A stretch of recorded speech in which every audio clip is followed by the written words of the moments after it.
on va se plonger dans une situation de crise absolue. Oh oui, une vraie course contre la montre, comme on les redoute. Exactement. Plantons un peu le décor. Un patient est découvert complètement inconscient dans une vieille grange poussiéreuse. D'accord. Et à côté de lui, il y a juste un flacon. Mais attention, un flacon sans aucune étiquette. Le cauchemar classique des urgentistes, quoi. Grave. Pas de laboratoire sous la main, pas le temps pour une IRM, rien. Et ce patient, il risque de mourir dans les 5 prochaines minutes. C'est ça. Et c'est là que la médecine traditionnelle, on va dire, s'effondre un peu. Comment ça? On n'a pas le luxe d'attendre les résultats d'une prise de sang pour agir. C'est tout l'enjeu de ce compendium de toxicologie clinique qu'on décortique aujourd'hui. Ouais, un manuel de référence pensé vraiment pour les urgences extrêmes, genre le SAMU ou la réanimation. Tout à fait. L'idée, c'est d'utiliser une matrice de diagnostic rapide. En gros, les médecins deviennent des détectives sous pression. Des détectives sans loupe, mais avec un stéthoscope, quoi. C'est l'idée. Au lieu de chercher à identifier la bouteille vide, ils lisent le corps du patient.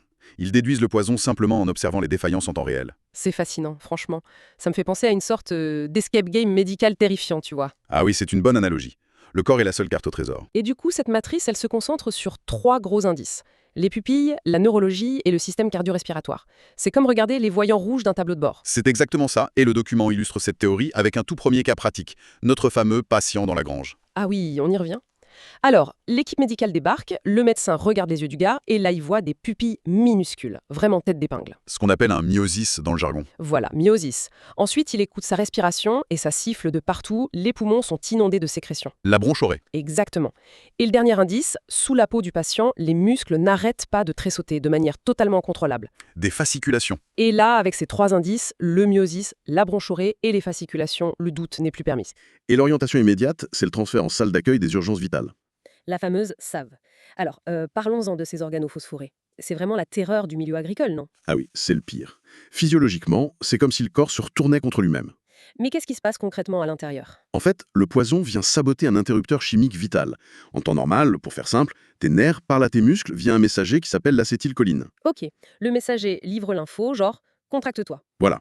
Et une fois le message passé, il faut bien couper le signal. C'est le boulot d'une enzyme nettoyeuse, l'acétylcholinéstérase. ». Elle détruit le messager pour éteindre la lumière, en gros. C'est ça. Sauf que les organophosphorés, ils viennent bloquer cette fameuse enzyme nettoyeuse. Ah, donc le messager s'accumule? Massivement, oui. L'acétylcholine sature tout. L'interrupteur reste bloqué sur marche en permanence. Oh waouh. Donc le corps est en court-circuit total. Totalement. Et c'est un chaos qui se déclenche en 3 temps. D'abord, le syndrome muscarinique. C'est quoi ça? C'est une explosion de tous les liquides corporels. Le patient pleure, il transpire à flot, et surtout, il se noie dans ses propres sécrétions pulmonaires. Horrible. Et ensuite? Ensuite, tu as le syndrome nicotinique. C'est là que les muscles qui sont surstimulés en permanence se mettent à trembler, d'où les fameuses fasciculations. D'accord, je comprends l'indice de tout à l'heure. Et pour finir, le poison attaque le système nerveux central. Ça mène direct aux convulsions et au coma. Ce qui explique ce deuxième cas pratique glaçant qu'on trouve dans les protocoles, on y parle d'un agriculteur de 45 ans. Ah oui, le cas de l'épandage. Ouais, le gars est en train de traiter son champ et par accident, il se fait asperger par son propre produit. Très vite, il vomit, il transpire à grosses gouttes, ses muscles tressautent. Le tableau clinique complet, quoi. Et là, l'action recommandée sur place est super radicale. L'équipe médicale arrive, elle doit mettre des tenues de protection, déshabiller le gars en plein milieu du champ et le frotter avec de l'eau de javel diluée à 5%. C'est indispensable. Et ça surprend toujours au début. Bah oui, de la Janelle sur quelqu'un qui est déjà à l'article de la mort, pourquoi l'eau savonneuse ça suffit pas? Parce que les organophosphorés sont hautement lipophiles. C'est-à-dire qu'ils adorent les graisses. Ils traversent la peau humaine comme si de rien n'était. D'accord, donc ça rentre direct dans le sang. C'est ça. L'eau savonneuse, elle va juste rincer la surface.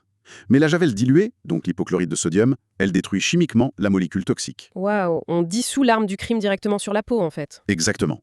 Si tu ne fais pas ça, non seulement le patient continue de s'empoisonner, mais l'équipe médicale peut s'intoxiquer rien qu'en le touchant. La menace secondaire, ouais, c'est tendu. Bon, une fois qu'il est lavé et mis dans l'ambulance, on passe à la réa. Et là, les pièges continuent. Bah oui, le gars convulse, il n'arrive plus à respirer. La logique, ce serait de l'intuber, non? Avec les relaxants musculaires classiques, les curares qu'on donne tous les jours au bloc. Erreur fatale. C'est l'alerte rouge absolue face à ce poison. Attends, pourquoi? Un curare, c'est fait pour paralyser les muscles, ça devrait l'aider à se relâcher. Sauf que les curares classiques, comme la succinylcholine par exemple, ils ont besoin de cette même enzyme nettoyeuse pour être éliminés du corps. Celle que le poison a bloquée. Exactement. Donc si tu lui donnes ce médicament, Il reste paralysé pour toujours. pas pour toujours, mais au lieu d'être bloqué pour les 5 minutes nécessaires à l'intubation, ses muscles respiratoires vont être paralysés pendant des heures. Ah ouais, tu l'achèves en fait. Voilà, c'est pour ça que le protocole exige d'utiliser un curare non dépolarisant, comme le rocuronium. Lui, il contourne ce piège biochimique. C'est fou comme c'est une ligne de crête entre sauver la personne et l'aggraver. Et ce n'est que le début de la réanimation. Justement, le manuel détaille un 3e cas hyper spectaculaire, un patient qui est déjà intubé, mais là son cœur s'effondre, 40 battements par minute, une bradycardie sévère. Et ses poumons sont tellement gorgés d'eau que l'oxygène ne passe même plus, je parie. Exact. Du coup, l'équipe lance une vraie attaque biochimique sur 2 fronts pour inverser la tendance. Le premier front, c'est l'atropine. C'est pas un remède miracle, mais c'est le bouclier vital. On lui donne comment? En goutte à goutte, des bolus répétés qu'on ajuste minute par minute. Le seul et unique but, c'est d'assécher les voies respiratoires et de faire repartir le cœur. Et dans ce scénario, ça marche hyper bien. Les poumons s'assèchent et le cœur remonte vite à 85 battements par minute. Super, on a stabilisé le patient. Mais attention, on n'a pas réparé l'enzyme bloquée. C'est là qu'intervient le deuxième front, j'imagine, la pralidoxime. Tout à fait. La pralidoxime, c'est la clé moléculaire. Elle vient littéralement arracher le poison de l'enzyme nettoyeuse pour la régénérer. Donc l'atropine le maintient en vie le temps que la pralidoxime fasse le grand ménage. C'est un travail d'équipe biochimique, ouais. Bon, vu comme ça, on a l'impression d'avoir la recette miracle. Pour n'importe quel insecticide, boum, atropine, pralidoxime et on est bon. Et c'est là qu'on peut tuer quelqu'un. Appliquer cette logique à l'aveugle, c'est un arrêt de mort. Sérieusement? Pourquoi? Parce qu'il y a ce que les documents appellent les faux jumeaux. La famille des carbamates. Ah, les carbamates. Des trucs comme le méthomyl, c'est ça? Voilà. À première vue, ça ressemble à s'y méprendre aux organophosphorés. Le gars bave, il a les pupilles minuscules. Moi, si je suis aux urgences et que je vois ça, mon premier réflexe, c'est de balancer la pralidoxime vu que c'est l'antidote. Et c'est la catastrophe. Avec les carbamates, le poison se détache tout seul de l'enzyme au bout d'un moment. C'est une liaison réversible, tu vois. Ok, donc le corps peut s'en remettre. Ouais, sauf que si tu donnes de la pralidoxime, elle ne sert à rien. Et pire, elle va s'associer au poison pour créer un complexe encore plus toxique. Attends, l'antidote aggrave l'intoxication. Oui, l'antidote d'hier devient le poison d'aujourd'hui, c'est une contre-indication absolue. C'est dingue. Et le cas pratique numéro 4 le montre super bien. Une personne avale du méthomyl. Pupille serrée, sueur froide. Mais le médecin remarque un petit détail. Il n'y a aucune fasciculation musculaire. Zéro tressautement. Et ce simple détail suffit pour interdire formellement la pralidoxime. Ils ont géré uniquement avec l'atropine pour assécher et la personne a récupéré en 24 heures. Une observation précise, et on évite une manœuvre létale. La clinique dicte la chimie, toujours. Ouais, mais du coup, qu'est-ce qui se passe quand le poison attaque pas les enzymes, mais vient directement pirater d'autres trucs dans le corps? Là, on rentre dans le domaine des atypiques. Des molécules comme l'imidaclopride ou l'amitrase. L'imidaclopride, apparemment, ça tape sur les récepteurs nicotiniques. Ça donne de la tachycardie ou un coma, mais sans les tressautements. Ouais, c'est déjà déroutant.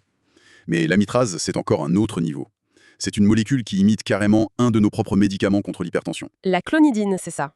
J'ai lu ce 5e cas pratique avec le vétérinaire. Vas-y, raconte. En gros, il manipule un collier antiparasitaire liquide pour chien à base d'amitrase. Le truc lui gicle le visage et sur les mains. Très vite, son cœur chute à 45 battements, sa tension s'effondre, il est super somnolent. Bon, s'il en avait avalé par erreur, le premier réflexe de beaucoup, ce serait un lavage gastrique, non? Bah oui, on vide l'estomac pour virer le produit. Surtout pas. C'est la fausse bonne idée absolue. L'amitrase, le principe actif, c'est pas le seul problème. Le produit est dissous dans un solvant pétrolier super volatile. Un solvant pétrolier? Ouais. Si tu provoques un vomissement ou si tu enfonces une sonde, ce solvant risque de remonter et de filer direct dans les poumons. C'est une pneumopathie d'inhalation. Et ça fait quoi? Ça détruit le tissu pulmonaire de façon fulgurante. Le remède est 1000 fois pire que le mal. Donc pour le vétérinaire, du cas 5, zéro lavage. Rien du tout. L'équipe lui donne juste de l'atropine pour accélérer le cœur et il le réchauffe. En 4 heures, tout revient à la normale. Il faut vraiment savoir s'abstenir en fait. L'abstention thérapeutique calculée, c'est la base de la toxicologie. Et c'est un contraste énorme avec le poison suivant, l'alpha-chloralose, le topicide. Là, on n'a pas d'abstention du tout. Ah non. Avec le chloralose, on entre dans la surréaction dramatique. C'est une molécule hypnotique qui transforme le système nerveux en poudrière. Le 6e cas pratique est déchirant d'ailleurs. Un enfant avale des grains de topicide par accident, il arrive aux urgences et au moindre claquement de porte ou si on l'effleure, son corps entier est secoué de spasmes violents, des myoclonies. Ouais. Son cortex cérébral est pris dans une tempête électrique. La moindre petite information sensorielle déclenche une décharge motrice énorme. Son cerveau surréagit à tout. Comment on gère ça? La privation sensorielle absolue. On place l'enfant dans une chambre, dans le noir complet, silence total. On lui perfuse du diazépam, un calmant très puissant. Et on l'entube aussi, je crois. Oui, sous sédation profonde. L'idée, c'est de forcer son cerveau au repos et de protéger ses voies respiratoires. La bonne nouvelle, c'est que ça s'élimine vite. 24 heures de coma artificiel et le poison a disparu. On passe donc d'un chaos hyper bruyant avec le topicide à un poison super silencieux. Une vraie bombe à retardement indétectable sur le moment. Les raticides de la famille des antivitamines K, les AVK. L'opposé total de l'alpha-chloralose. Les AVK viennent paralyser l'usine de recyclage de la vitamine K dans le foie. Et la vitamine K, c'est crucial pour la coagulation du sang, c'est ça? Exactement. Sans elle, le sang ne coagule plus. Sauf que, il n'y a aucun symptôme immédiat. Le corps utilise ses réserves pendant 1 à 10 jours. Donc le patient va très bien. Jusqu'à ce que la moindre égratignure devienne une hémorragie interne mortelle, oui. C'est ça qui crée des situations de dingue aux urgences. Regarde le 7e cas pratique. Une tentative de suicide à la Morora. La personne arrive à l'hôpital 2 heures après. On lui fait une prise de sang, Coagulation parfaite, non? Parfaitement normal. Il lui donne du charbon activé pour absorber ce qui reste dans le ventre. Mais le médecin refuse catégoriquement de lui donner l'antidote, la vitamine K. 0 vitamine K prophylactique. Mais pourquoi? Le patient va saigner à mort dans quelques jours. On a l'antidote dans la main et on le regarde dans les yeux en disant non. Je sais, c'est dur à comprendre, mais si tu lui donnes la vitamine K tout de suite, tu vas normaliser artificiellement ses prochaines prises de sang. Donc on rend le poison invisible. Exactement. On masque complètement la cinétique de l'intoxication, on ne sait plus ni à quelle vitesse ni à quelle puissance le poison agit. Ah ouais. S'il rentre chez lui, qu'il arrête la vitamine au bout de 3 jours en se croyant guéri, il peut mourir le 4e jour parce que le poison est toujours là. C'est tout à fait ça. Il faut laisser le loup sortir du bois pour évaluer sa taille. On surveille la coagulation tous les jours et on la laisse chuter. Et c'est ce qui se passe dans le cas. À la 48e heure, le taux de coagulation s'effondre à 35%. Le diagnostic est confirmé, on connaît la force du poison. Et là, seulement là, le vrai traitement commence. C'est brillant. On maîtrise le temps au lieu de le subir. Et le temps joue pas toujours pour nous. Ce qui nous amène à la strychnine. C'est peut-être la mécanique biochimique la plus flippante de tout le manuel. La mécanique de l'horreur pure. C'est un antagoniste au niveau de la moelle épinière. Ça vient bloquer un neurotransmetteur qu'on appelle la glycine. Pour imager, si nos muscles sont une voiture, la glycine, c'est la pédale de frein, c'est ça, hein? Voilà. Et la strychnine, c'est l'équivalent de couper les freins d'une voiture lancée à 100 à l'an sur l'autoroute.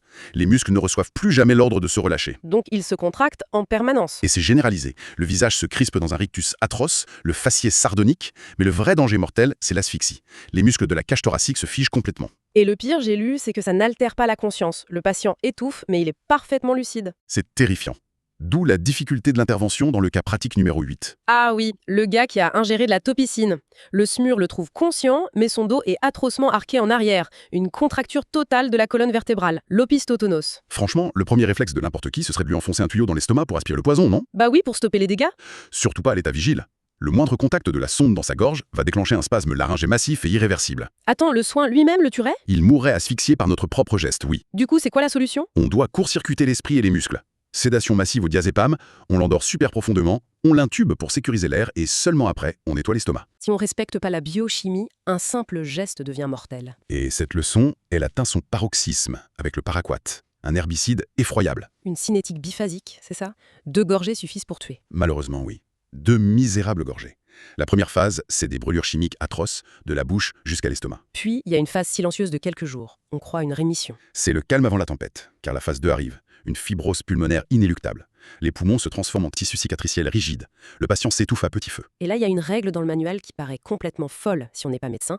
L'oxygénothérapie est strictement interdite. C'est la règle d'or. J'ai un patient qui est bleu, qui cherche son air. Et le protocole m'interdit d'ouvrir la bouteille d'oxygène. C'est le paradoxe tragique de ce poison.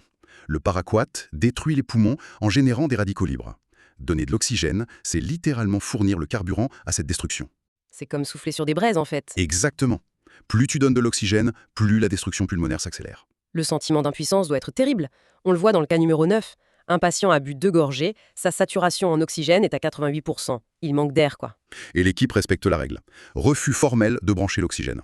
Il lui donne juste de la terre à foulon, une argile spéciale dans l'estomac pour absorber le produit, mais les dégâts sont faits. Le cas se termine par un accompagnement palliatif. Ouais, la toxicologie, ça force à l'humilité. Parfois on perd. Mais heureusement, parfois on gagne. Et de façon assez ingénieuse. Comme avec le 2,4D. C'est herbicide chlorophénoxy. Question massive. Le patient tombe dans le coma avec une raideur musculaire globale et son sang devient beaucoup trop acide. Une acidose lactique sévère, oui. Et l'équipe médicale utilise une technique fascinante, le piégeage ionique. Ça consiste en quoi? On lui perfuse des tonnes de bicarbonate de sodium, c'est ça? C'est l'idée. L'objectif, c'est d'alcaliniser le patient, de rendre ses urines très basiques. Et pourquoi on veut faire ça? Parce que quand le poison, qui est un acide, je le rappelle, arrive dans ses urines basiques, il subit un changement de polarité. Il se charge électriquement. Ah!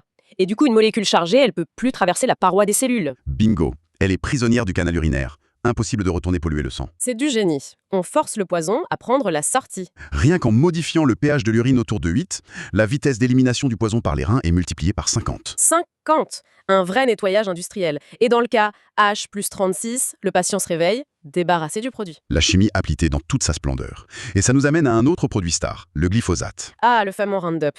On entend de tout sur sa toxicité. Souvent on dit qu'elle est modérée en urgence, non? Alors, la molécule de glyphosate pure a une toxicité aiguë intrinsèquement faible chez l'homme. La vraie menace immédiate, la cause des arrêts cardiaques aux urgences, c'est pas l'herbicide lui-même. C'est quoi alors? Ce sont les adjuvants, les surfactants, comme le POEA. Les surfactants? C'est des espèces de détergents qu'on ajoute pour que le produit colle aux feuilles, c'est ça? Tout à fait.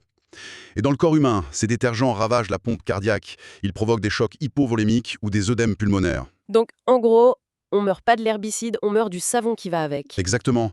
Regarde le 11e cas pratique. Une tentative de suicide avec 250 ml de Roundup concentré. Ouais, le cœur lâche, la tension s'effondre en choc cardiogénique. Ils utilisent plein de médicaments, de la noradrénaline, etc. Mais ils tentent aussi un traitement expérimental super audacieux. La perfusion d'émulsions lipidiques? Des poches de graisse? C'est la théorie du puits lipidique, le lipid sink. Les surfactants sont très solubles dans les graisses. Donc en inondant le sang de lipides, on crée une éponge chimique ambulante. C'est l'idée. Les molécules de surfactants quittent les fibres du cœur pour venir s'enfermer dans ces poches de graisse qui circulent. Ça redonne au cœur sa capacité à battre. C'est brillant. Il couple ça avec une hémodialyse parce que les reins prennent cher aussi, et le patient finit par être stabilisé. C'est de l'ingénierie corporelle pure. Et parfois, l'ingénierie se transforme en plomberie lourde. Pense au chlorate. Les désherbants à base de chlorate. Ce sont des oxydants d'une violence inouïe. Ils dénaturent l'hémoglobine. Ce qui crée ce fameux sang couleur chocolat, la méthémoglobinémie. C'est ça. Le sang devient incapable de transporter l'oxygène. Dans le 12e cas pratique, on a un patient cyanosé, complètement bleu, même avec un masque à oxygène à fond. Sa prise de sang révèle 45% de méthémoglobine. Littéralement marron. D'habitude, on utilise le bleu de méthylène comme antidote. Sauf que là, ça fonctionne pas parce que c'est une réaction extrême. Alors on fait quoi? On peut pas donner d'oxygène, on n'a pas d'antidote. On change le sang. On change le sang. Face à l'inefficacité du traitement, l'équipe passe à l'exsanguinotransfusion d'urgence. Waouh! On retire progressivement le sang pollué du patient et en même temps, on le remplace par des poches de sang sain. On couple ça à une hémodialyse, c'est le dernier recours absolu pour ramener l'oxygène aux organes. Ce qui est dingue à travers tous ces scénarios, c'est vraiment la vitesse de réflexion qu'il faut avoir. C'est pour ça qu'il y a un protocole hyper strict pour le SMUR et la SAOV, basé sur la Golden Hour, les 60 premières minutes. En gros, de 0 à 15 minutes, c'est sécurité et extraction. Si on se loupe là, les secouristes finissent intoxiqués aussi. Et de 15 à 30 minutes, c'est la décontamination et les antidotes flash qui sauvent la mise dans l'instant, comme l'atropine ou le diazépam. Et le 13e et dernier cas pratique, la grosse synthèse de fin, illustre ça parfaitement. Les pompiers ramènent un patient dans le coma. Autour de lui, 5 flacons vides. Des insecticides, des herbicides, tout est mélangé. Le cauchemar, personne ne sait ce qu'il a réellement avalé. Si on envoie tout au labo, on en a pour des heures. Mais l'urgentiste s'en fiche des flacons à ces stades. Il regarde le patient.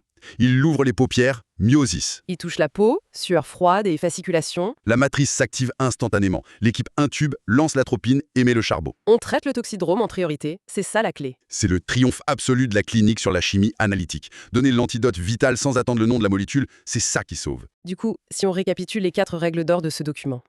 1. C'est la cinétique. On traite le patient, pas sa peur du poison. Ouais. 2.